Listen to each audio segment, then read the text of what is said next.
Halo semuanya, saham Telkom dengan kode saham TLKM merupakan saham non-bank dengan market cap terbesar di Indonesia, sebesar 471 triliun rupiah.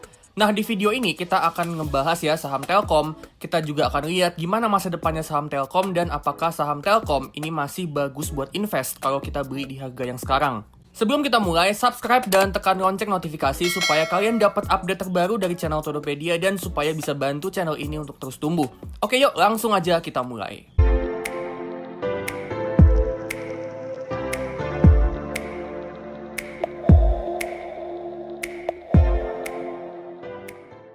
Oke, pertama kita lihat sumber pendapatannya Telkom. Sumber pendapatan yang paling besar itu datang dari layanan data, IT, dan internet. Nah, segmen ini isinya layanan digitalnya Telkom di mana bisa buat beli pulsa, kuota internet, dan paket data. Selain layanan digital, segmen ini juga isinya layanan data center. Segmen ini tumbuh 9% year on year. Segmen berikutnya yaitu layanan internet IndiHome yang tumbuh 18% year on year. Dan ini growth yang paling besar dari semua segmen bisnisnya Telkom. Segmen ketiga yaitu SMS, fixed, dan cellular voice yang isinya layanan telepon dan SMS. Nah, segmen ini sayangnya pendapatannya turun 19% year on year. Nah, segmen ini yang jadi pemberat dari pertumbuhan revenue-nya Telkom. Turunnya lumayan dan sayangnya kontribusinya juga lumayan besar. Segmen keempat yaitu interconnection yang nyumbang revenue paling kecil dan tumbuh 1% year on year. Dan terakhir, segmen network and other telco service yang diantaranya isinya anak usahanya Telkom yang kemarin baru IPO yaitu Mitratel. Segmen ini tumbuh 13% year on year. Jadi pertumbuhannya Telkom ini sebenarnya lumayan bagus, tapi segmen SMS dan telepon ini emang benar-benar jadi beban. Sedangkan kalau kita lihat pertumbuhannya Telkom dari rentang waktu yang lebih panjang, selama 5 tahun terakhir pertumbuhan revenue, EBITDA, operating income, dan laba bersihnya Telkom itu rata-rata ada di kisaran 4-6%-an aja. Jadi bisa dibilang Telkom ini adalah saham yang slow growing. Terus apa berarti Telkom ini nggak bagus buat invest? Ya belum tentu. Nanti di akhir video kita akan cari tahu berapa harga wajarnya Telkom dengan asumsi Telkom ini ke depannya growth-nya juga akan masih lambat. Terus kita lihat di sini, dari segi profit margin, EBITDA marginnya konsisten di kisaran 50%-an, operating profit margin ada di kisaran 30%-an, dan net profit margin ada di kisaran 13-17%-an. Dari segi efisiensi, Telkom ini lumayan oke ya. Nah, kenapa sih kita sorotin EBITDA-nya Telkom? Nah, itu karena Telkom ini bisnis yang punya beban penyusutan atau depreciation and amortization yang tinggi. Jadi Telkom ini kan bisnisnya banyak melibatkan barang-barang fisik kayak menara, data center, kabel, tiang, dan masih banyak lagi. Yang seiring berjalannya waktu itu akan mengalami penyusutan, di mana kualitas dan kapasitasnya menurun dan nilai ekonominya juga akan turun. Nah, penurunan nilai ekonomi itu dihitung sebagai beban atau pengeluaran. Nah, EBITDA itu kan earnings atau laba before interest, tax, depreciation, and amortization. Jadi kita juga lihat EBITDA itu karena kita mau lihat nih seberapa mampu sih Telkom ini dia cetak profit yang nantinya profit ini bisa dikonversi jadi cash flow. Karena beban depreciation dan amortization ini pengeluaran yang sifatnya non-cash. Selain dari kegiatan operasional, Telkom ini juga dapat profit dari keuntungan investasinya di Gojek dan MDI Ventures. Investasinya di Gojek itu udah profit 2,5 triliun rupiah, dan di MDI Ventures itu udah profit 900 miliar rupiah.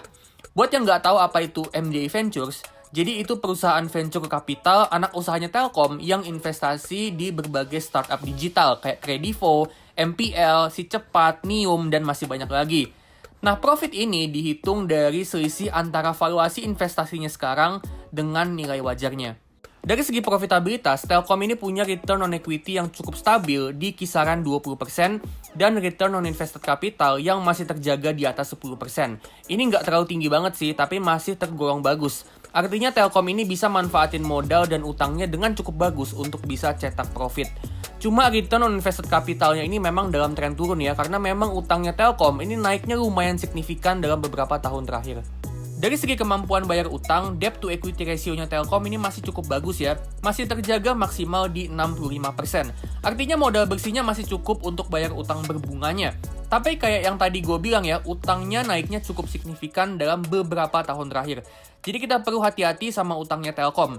Dan dari segi kemampuan bayar utang jangka pendek, ini current ratio-nya itu sayangnya juga dalam tren turun dan bisa sampai di bawah 100%. Jadi ini pertanda yang kurang bagus ya, artinya utang jangka pendeknya lebih besar daripada aset lancarnya.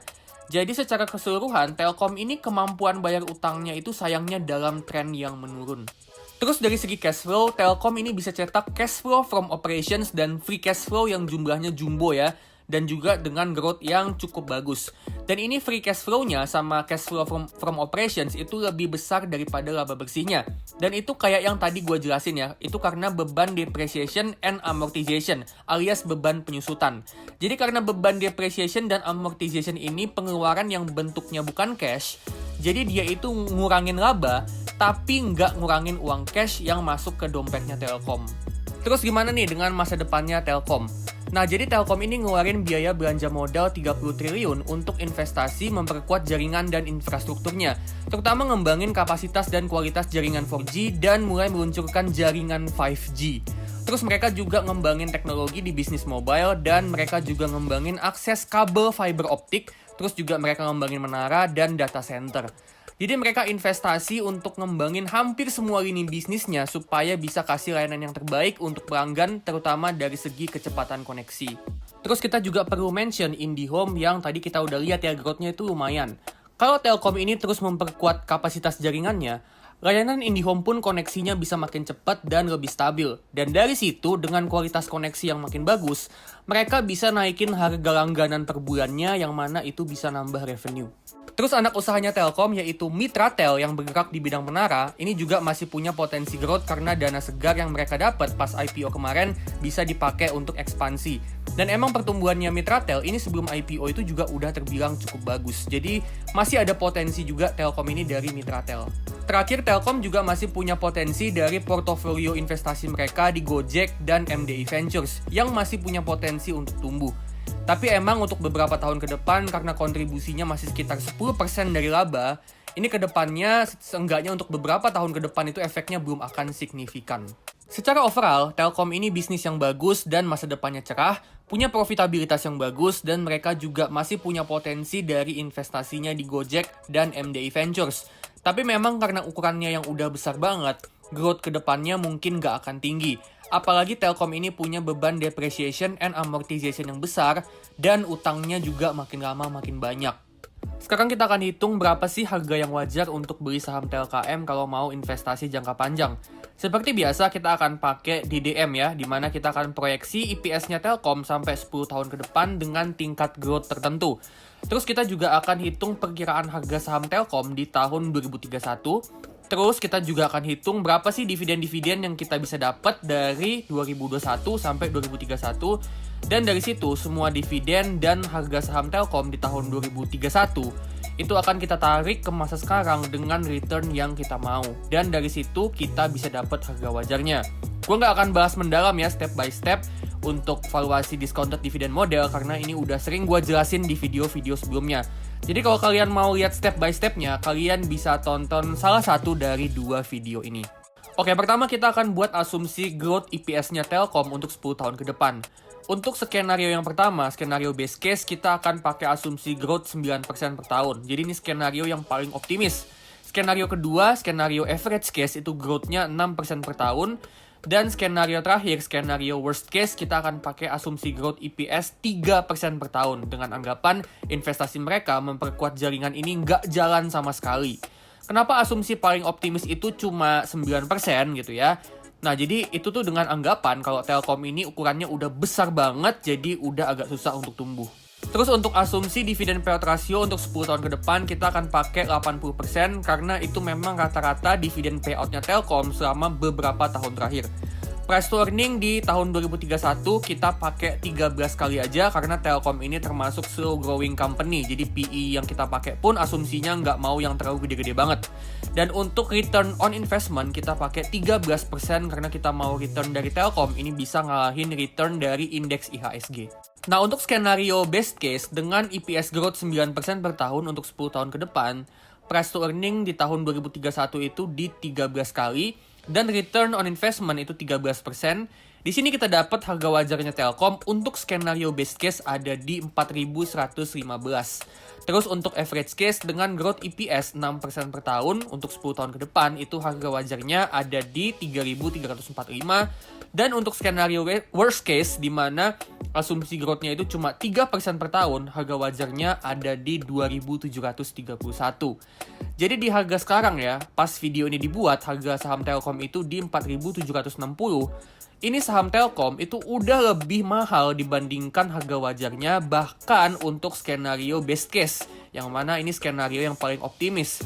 Jadi apakah sekarang waktu yang pas untuk beli saham Telkom untuk tujuan long term investing? Jawabannya adalah jelas enggak. Saham Telkom ini udah terlalu mahal untuk tujuan investasi jangka panjang. Jadi overall menurut gua Telkom ini sebenarnya bagus ya, dia itu market leader di sektor telekomunikasi.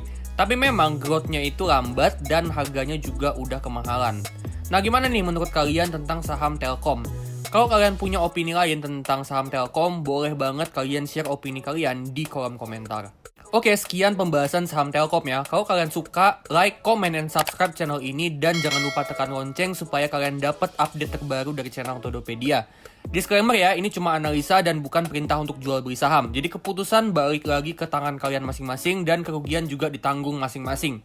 Oke ya, gue pamitan dulu dan sampai ketemu di video selanjutnya.